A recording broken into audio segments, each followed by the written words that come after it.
we move into an insight exchange session that examine how AI-powered decision systems are transforming mobility at scale. From autonomous drones to intelligent road networks, this discussion will explore the advanced computing, real-time data, and robotics capabilities enabling safer, smarter, and more responsive mobility systems across air and land. Moderating this session is Dana Al-Umar, future editor at The National. And please join me in welcoming the panelists, طارق الواحدي, Group CEO 7X. Mark Saghir, founder and co-chief executive officer, Glideways. Dr. Enrico Nataluzio, Chief Researcher, Autonomous Robotics Research Center, Technology Innovation Institute. Panelists, the floor is all yours. Good afternoon, everyone. I'm Dana Al-Umar. I am the future editor at The National. My work spans across tech, AI, innovation, science, and the future of industries, which we are here to talk about. Our panel today is AI-driven decision-making from drones to smart roads. And this session is quite important because it will explore how AI, robotics, and advanced computing are changing how we make real-time decisions, from drones in the sky to vehicles on the road. With me today are three perfect panelists to discuss this conversation. Firstly is Tariq Al-Wahidi, Group CEO of 7X. Mark Seeger, founder and co-CEO of Glideways, and lastly, Dr. Enrico Natalizio, chief researcher of the Autonomous Robotics Research Center at the Technology Innovation Institute. So firstly, I want to start with Dr. Enrico. In the next decade, from the point of view of the research and development that you do almost every day in TII, how do you see AI-driven decision-making transforming cities like Abu Dhabi? And how do you see the move and the building and the operations to change? Thank you very much for the question. Thank you for having me here. So as you know, in TII, what we do is we produce a proof of concept out of use case that our partner in Aspire bring in. And when we release the proof of concept, then our other partner, Venture One, is the one that industrialize and bring it to the market. So our task is to get to TRL 6. Let's say that means proof of concept working in an operational environment. Specifically for the question that you asked me, we have realized already several proof of concept that treat isolated cases where, for example, mobility or operation or building construction and so on have been taken care by either mobile sensing by using drones, UGV, or even boats in some cases, and the action that you can do on top of that are taken care by this agent. Now, these are scattered, isolated cases. What I see is that thanks to AI, thanks to the AI-driven decision-making, what is possible to do is to put all this together and have a vision out of it. In fact, one of the ideas, and I take the words of His Excellency Faisal Al-Banai of this morning, to come and work in Abu Dhabi. Why? Because Abu Dhabi has a world-class infrastructure. It's expanding constantly in the construction, the infrastructure, and so on. And it's an operating lab for example, you mentioned mobility. It can become a test bed for intermodality or multimodality. Abu Dhabi itself, we have worked with Abu Dhabi Port for having a water taxi that is autonomous. We have worked with the companies that are in the country, with several of them, to help with the drones that carries goods or people. There was a demo this morning with Noon, for example. We work through Steer AI, that is one of our startups, with autonomous of vehicles on the road. Imagine now all of these with a layer of optimization that takes care of the fact that the passenger needs to go from one island of Abu Dhabi to another island and needs to reach a specific venue for a conference, for example. We can have this layer of optimization at the level of the smart city that allows this to happen. This also for the building part. You mentioned building. We have worked with the companies in the country to monitor constantly the evolution and the progress of the construction they have. This can become a usual task where you can put in comparison what the drones or any other robot sees and sends with a digital twin that is the way the building or the bridge or any other infrastructure can be actually done, and measure the progress so that you have a constant idea of how much update has been done in the period of construction.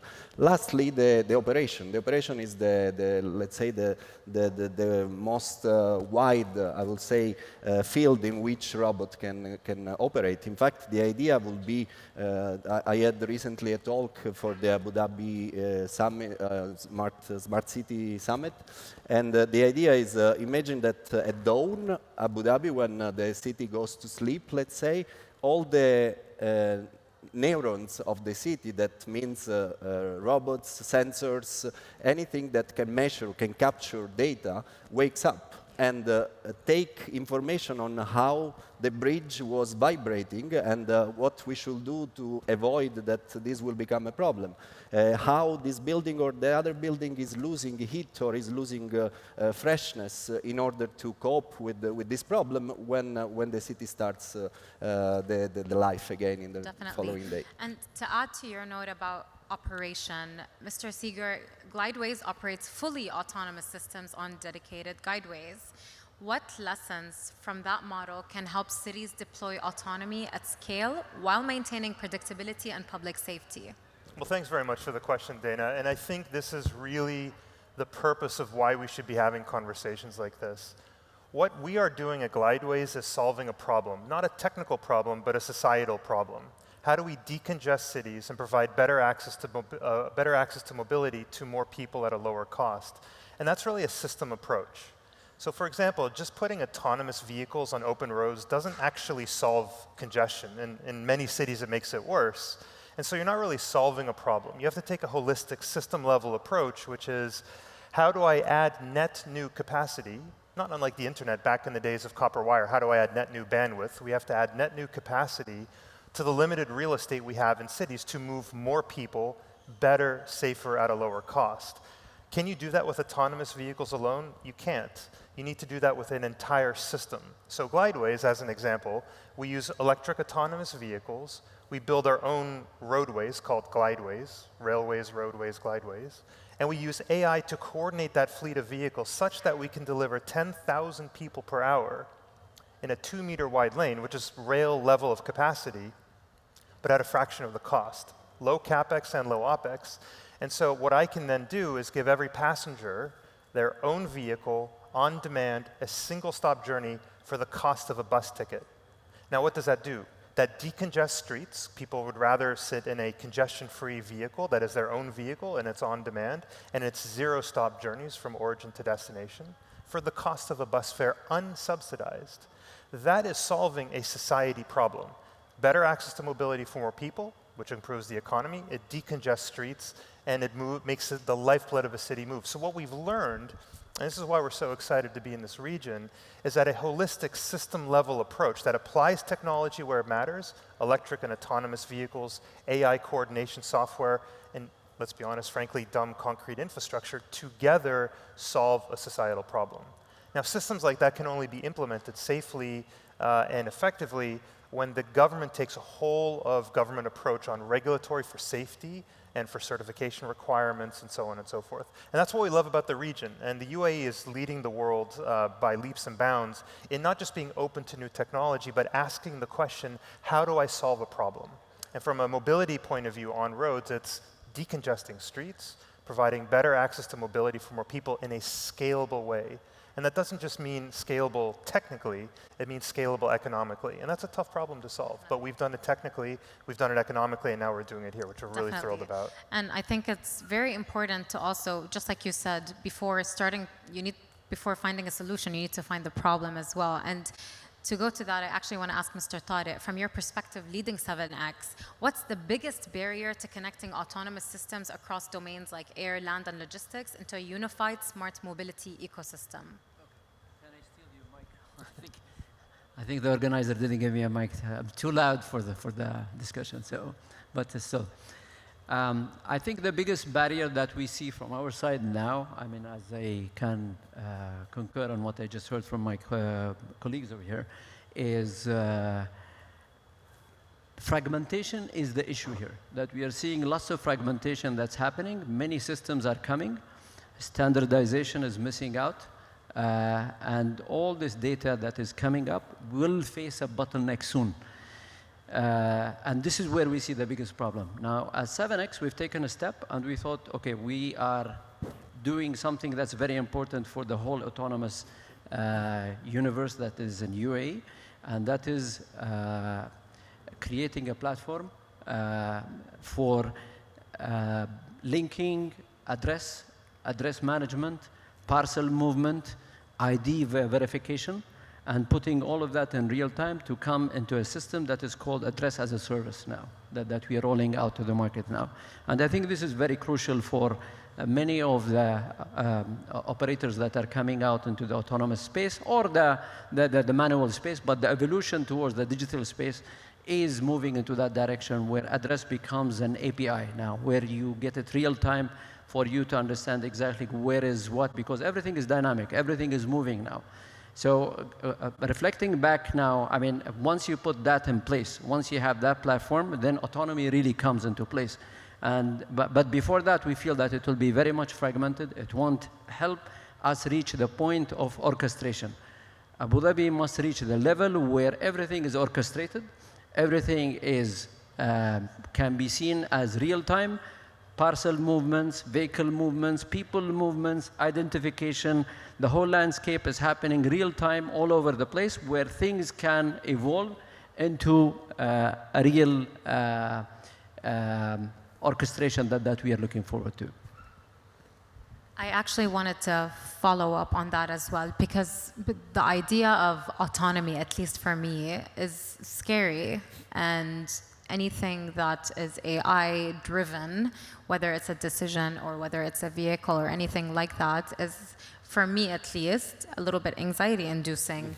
And I'm curious to know, actually, from your perspective, what's the most realistic deployment in the country or in Abu Dhabi? Yani, are they are they highways, or how are we going to deploy these autonomous vehicles? Because I've tried the WeRide in Uber, but there was still a human in the driver's seat, not touching the steering wheel, but there's still a human behind the steering wheel. So are we going to see a day where there's no human at all and it's just an autonomous vehicle and we're in the back seat? And where do we draw the line there? So the evolution of autonomy now and autonomous system is not coming, will only roll out once the trust factor really comes into play. So trust is critical here, and that is something that we've been working on for quite some time to gain that trust. As we roll out all our unmanned operations that we are doing, we have rolled out many unmanned operations. So we've rolled out our autonomous delivery vehicles that we could see them today in Masdar City, and we'll be rolling out soon in Dubai as well, in Silicon Oasis and in Festival City. And 2 vehicles are standing outside. You're more welcome to come and go and visit them. We have also rolled out our unmanned delivery centers where you can go, you have access to lockers, unmanned shipping systems that you could do. So we have many unmanned systems that we have rolled out to the market. And this was done by testing with focus groups and then rolling out to smaller groups and building on that experience in terms of how the public is reacting to it. And building that trust really rolls out, gets the adoption that is really needed on that. So to go back to your point, I think it's a matter of adoption, getting the trust, listening to what people really want. It's not a tech play, it's more an efficiency and a better delivery that you provide. Definitely. And to follow the your point on trust, Dr. Enrico, as AI systems become more complex and decentralized, how can we ensure that they remain transparent, accountable, and aligned with human oversight? Yeah, actually, yeah, to your question, I have an anecdote. Like probably 1 year ago, I visited with other people from my center and also from Venture One, some companies that do autonomous automotive over there, and they have, I don't remember which city, they have trucks, small trucks that bring just goods back and forth. And one question we asked them was, how did you do with the insurance? Because, I mean, which are the rules? So in China, they're pretty open in the sense that if it's not ruled, you can suggest something, at least in this district where we were, that can be applied. So they said it was difficult at the beginning to find someone that wanted to make the insurance. But once we made it, the first year was super expensive. And after already 1 year, it dropped to $100 per vehicle because 99.9% of the times that one of our trucks, they have an operator that can take over, and but they are autonomous, they go on the normal road. Every time that there was an accident, 99.9% of the times was the fault of the human driver. So the reliability they reached is super elevated. Now, going specifically to your question, I totally understand your fear and your anxiety in the sense that we need to make the decision transparent. We need to make people accountable and not the algorithm accountable for what's happening. So the first thing actually that we need to do, if I look at the systems that we put out, we consider at the beginning safety or security as a burden somehow. It's something that limits the performance or the capabilities of the system itself. So we have a data plane where there are the sensing data, the models, the things that run, and then we have a control plane that makes the decision, and that's it. We need a government plane in the architecture of the autonomous system that gives access, allows or disallows things. In this way, I mean, we can implement many other features. First of all, the explainability. That is, explainable AI is a research branch now. I have many colleagues in Europe working on how to justify that AI, or whatever it was, the model or the interface, decided for that specific course of action and not another one. So we need to have a blueprint of which are the constraints, which are the model, which were the data, and the decision that was taken among how many options, which options, and what was the weight that made this decision instead of another decision. Then, I mean, there is still one thing on the autonomous system itself. We need to have a human in the loop wherever is needed, and they have to work in a policy-constrained way. So we have to block everything that we don't know what will produce, and avoid that it can reach the stage of a decision that can actually create damage more than solve things directly. So there are instruments. And lastly, just to mention, also the data that we train the model with can actually be biased, affected by mistakes and so on. So even on that, we have technology, blockchain, hash chain, and so on, to verify the origin, where it comes from, how it was treated, who dealt with it before it arrived in the product, and we can go back to the origin of the problem in case this is needed. Definitely. And speaking of safety gains and efficiency, Mr. Seeger, I want to know, when you think about centralized versus distributed intelligence and transport networks, where do you see the greatest efficiency or safety gains? God, it's such a great question, and I think it links to trust and technology and all the themes we've been talking about. What Glideways has figured out is to disaggregate mass transit, which is another way of saying, instead of having large vehicles that you fill with lots of people in order to move lots of people, we can actually move more people at a lower cost when we give every passenger their own vehicle on demand, as long as it's centrally orchestrated. So we take autonomous vehicles that are four-person vehicles on dedicated roads that we build, and we centrally coordinate them with AI. However, in order to build trust, and a little bit unusual for an American technology startup company, we actually love regulation. We love the regulators. And so we designed Glideways from the beginning with the world's regulators in mind, because we are, at the end of the day, a transit system open to the public. We're not private, we're public in that regard. And so we have extremely high safety criteria that we have to meet. Several orders of magnitude more hours in between allowable failures, for example, to get technical about it. And so what we had to learn was a hybrid between centralized guidance, not control, and localized decision-making authority, which is another way of saying we have an AI brain that coordinates the entire system, but the movement authority relies with each vehicle. Sort of a distributed intelligence model, and only that is resilient and safe and helps with the trust compliance that is required for a system like ours. So we had to invent a whole new type of technology that wasn't distributed, it wasn't centralized, it was a hybrid. It was very interesting. Definitely. And of course, you're collaborating with, you told me you have like offices from all around the world, so collaboration is key. Yep. Mr. Tariq, I want to ask you about collaboration. It often determines how fast new technologies move from pilots to policy. Even Mr. Seeger said instantly they think about regulation first. What do governments and industry need to do differently to accelerate adoption without compromising data security? Well, I think where I am now, where we see things now are moving and where we see lots of fragmentation that is happening, I think it's very important now for us to decide quickly on how to build the data and the data infrastructure that is available. It's very, very important now. We at 7X now are working on a federal level data collection point where private sector, public sector, governments are integrated into the same platform where we will have data transparency and data governance as well. So we will have clear data. So whenever there is any autonomous activity that's happening, we know exactly where it came, where it's going, what's happening, what's going on. And I think this is very crucial now from this perspective. And in this, we see clear direction from the leadership here in the country, collaboration from state-owned companies like us, private sector, where everybody is really collaborating, and Abu Dhabi is providing the right hub and right environment for such progression that it's happening, materializing way faster than any other place in the world that we are seeing.